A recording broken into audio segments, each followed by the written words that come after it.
Hi, I'm Scott, the Miniature Maniac, and in this video, I'm gonna share something with you that's a bit of an embarrassment of mine.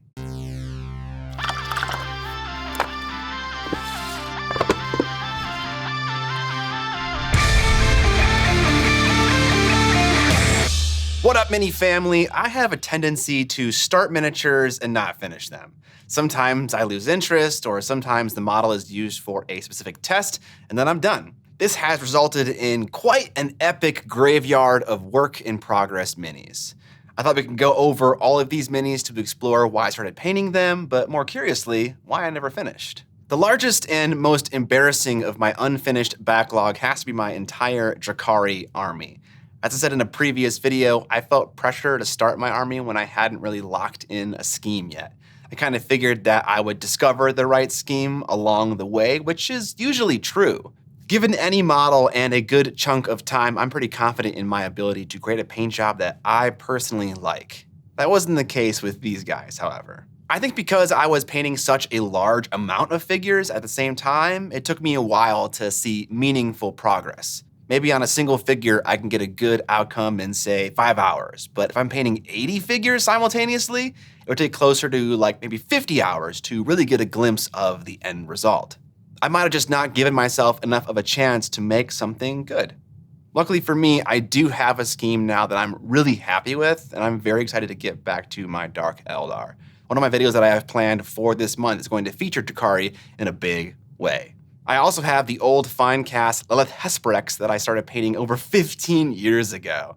I think I was unhappy with the quality I was achieving with the skin. Instead of there being a nice gradation of gray tones, it's kind of just all white and dark gray recesses.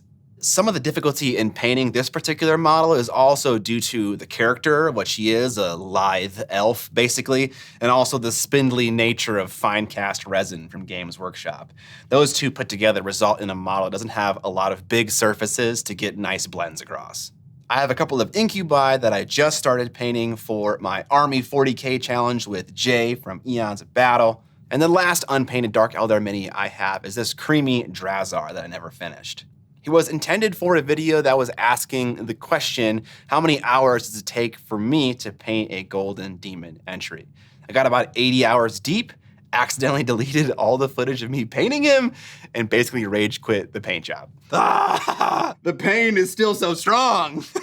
What's funny actually is that this is the second time that I am reshooting this talking head sequence because I did the whole thing and then I accidentally deleted it. So I think I need a new policy when it comes to me dealing with my footage. I began this Lore Master in one of the only 2 private coachings I ever did. I love this model, by the way. I like elves in general, but this open, energetic pose is cool and also really nice to paint. In the lesson, we were learning about non-metallic metal, and the intention was to also get to object source lighting with that awesome orb he has, but we ran out of time. If I can be honest, I didn't really know how to do OSL and NMM on the same mini at that time, so I did what I knew how to do best, which was take helpful reference photos. I greased this model up with oil so it'd be shiny like metal, and I took some photos from different angles with some colored lights. This would show me where to put my highlights on the metal, but also how the light of the magical orb would interact with the complex shapes on the mini. I remember that a point I was trying to get across with this coaching was when doing OSL, you have to make a choice between how strong your main key light is and how strong your OSL is before beginning. If I ever have a high elf army or a squad for a skirmish game, I'm definitely finishing this guy up. I love the combination of magic wielder, but also capable with a sword. I have a fully painted Soulblight Gravelord army that I'm very happy with, but with every army comes the long tail of unpainted minis. I have a unit of the new Blood Knights that I started at a friend's house and only finished one of. Assembling these minis taught me that I have all my other Blood Knights on the wrong base sizes. Oops! I think part of the reason why I didn't finish the other 4 knights was that I was kind of unhappy with the sole one that I finished. The solution that I've come up with to solve this problem is to take the problem and make it a feature of the unit. I want to paint each of the knights in their own heraldry, so each one will be unique. So this one looks that way, and the other 4 will be unique interpretations of blood knights from various provinces and whatever country or land they're from. I got the big old baldy himself, Prince Vordry, on his zombie dragon that I painted in kind of an inverted scheme. On my other vampire lord, I have red armor and a white shield, and he has white armor and a red shield. I have a ton of chain rasps that are not finished yet, back in the days when it used to be Legions of Nagash and not Soulblight, and these guys were the best troop choices that you could take. And lastly, a big old Coven throne. Interestingly, I painted this throne with a version of Slapchop before Slapchop existed in all of its various forms.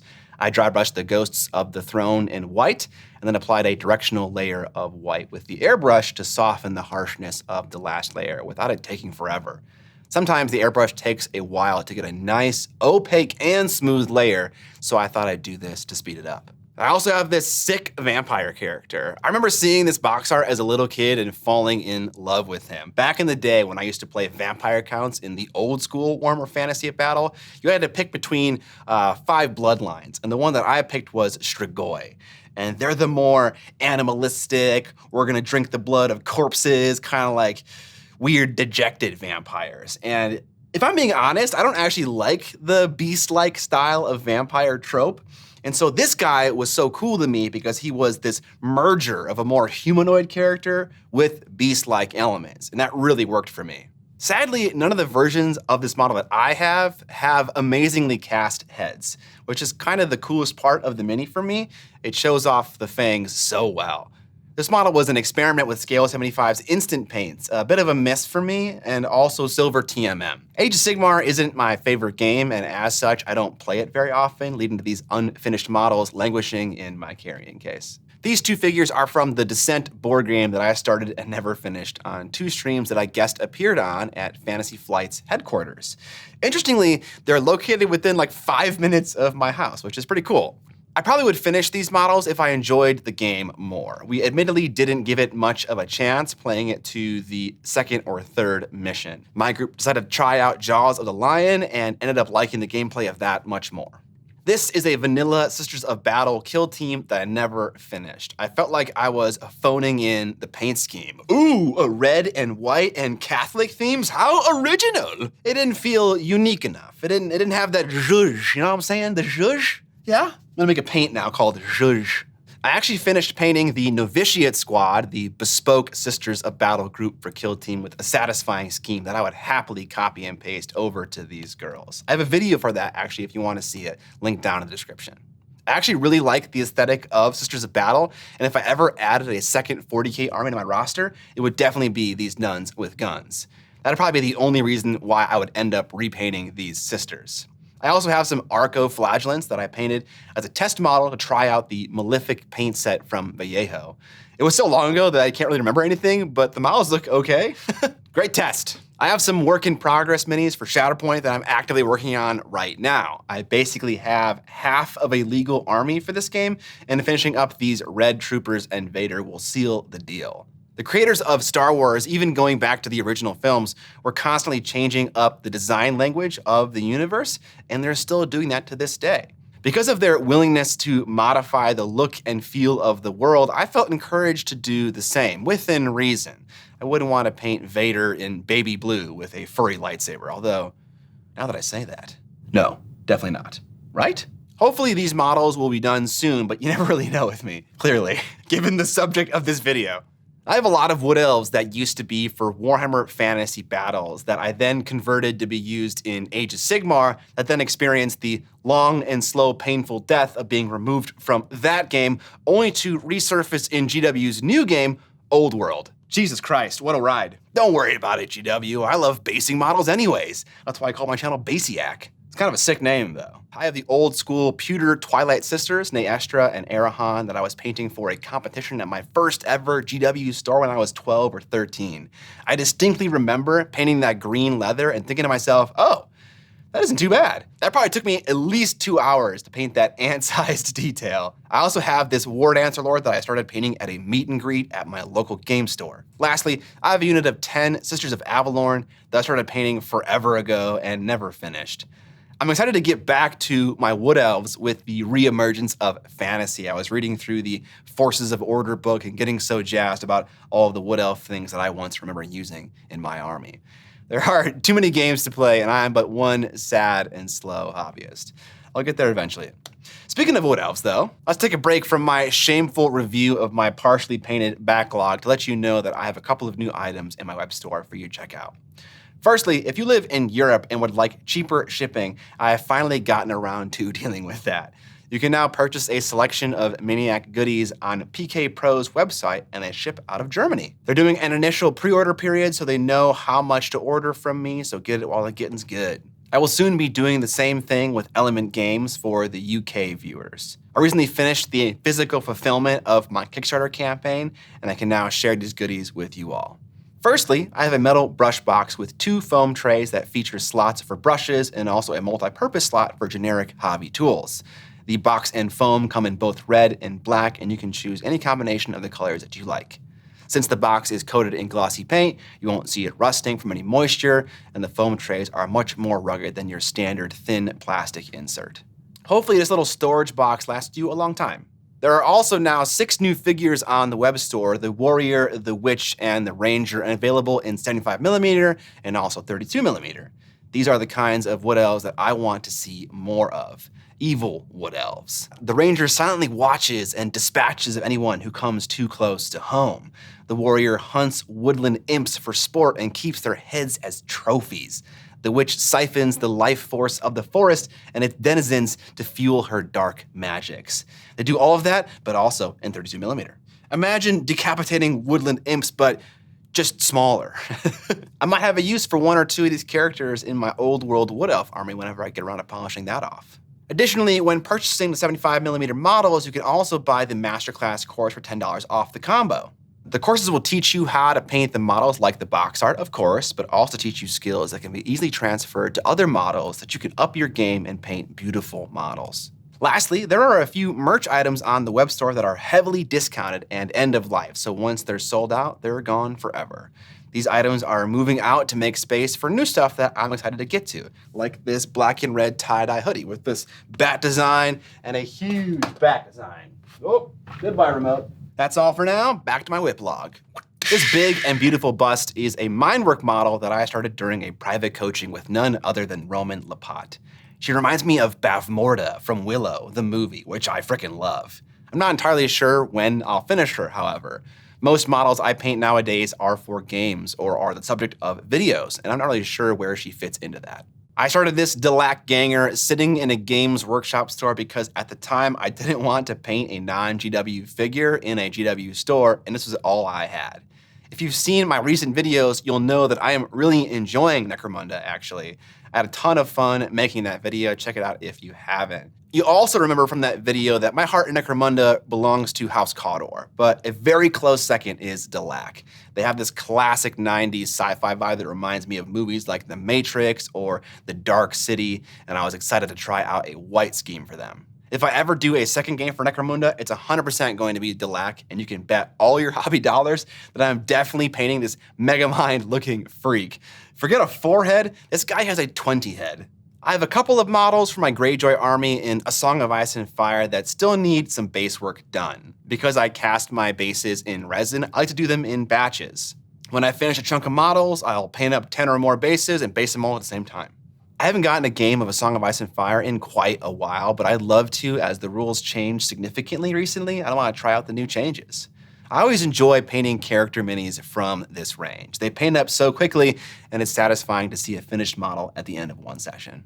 Similar to Greyjoy models, I have this display model from Scale 75 that I painted for a group paint project with my patrons. We painted each part of the model step by step over the course of several months. I remember this model being one of the earlier experiments I did trying to use the color green in a significant but not gaudy way. I never finished the display base for it, however, and I'm not sure when I'll get to it, so I just stuck it on a big base and put it in my display cabinet.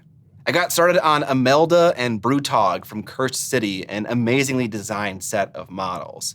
I haven't played the game, but I'm closing in on a finished set, almost half done. I began painting Brutog during a live stream because I was excited about ogres as a potential army to play in Age of Sigmar a bit ago. When we started the escalation campaign, I was flirting with the idea of forgoing vampires for these big, chunky boys.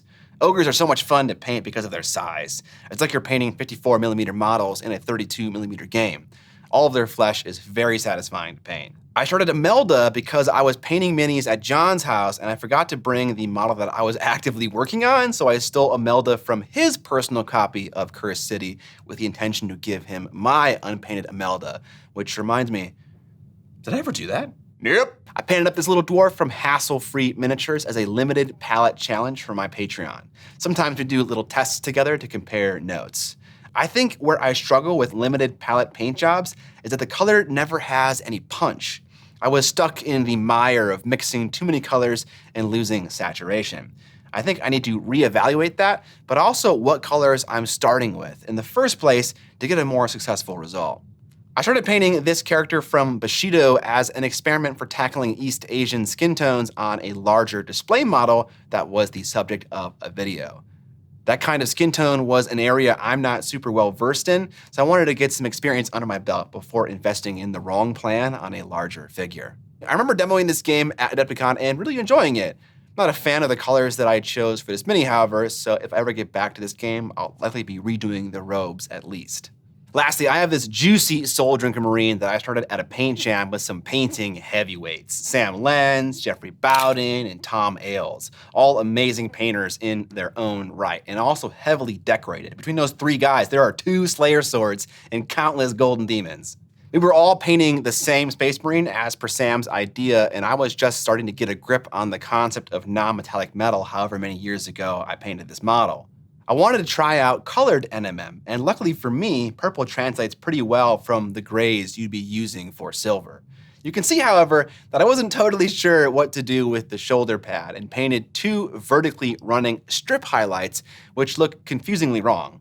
I'm pretty happy with the rest of the purple armor, however, and especially so with the Soul Drinker Cup freehand. Sadly, however, I've sworn off painting Space Marines since starting this guy, so he'll never be finished, and I'm okay with that.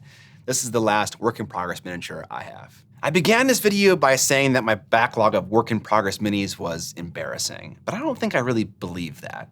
I'm in control of my hobby. When something has exhausted its purpose or I've moved on to something else that I'm more excited about, that's okay. To me, joy in the hobby is a tenuous and challenging thing to maintain. This could be because I paint minis partially as my job or a number of other reasons. Whatever the reason may be, I greedily chase the fun parts of painting minis because I want to enjoy what I'm doing.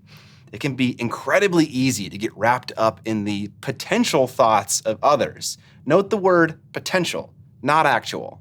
Hey, Steve, what do you think of my backlog of work-in-progress miniatures? Dude, do you have commitment problems? Steve, what the fuck? I thought I could trust you.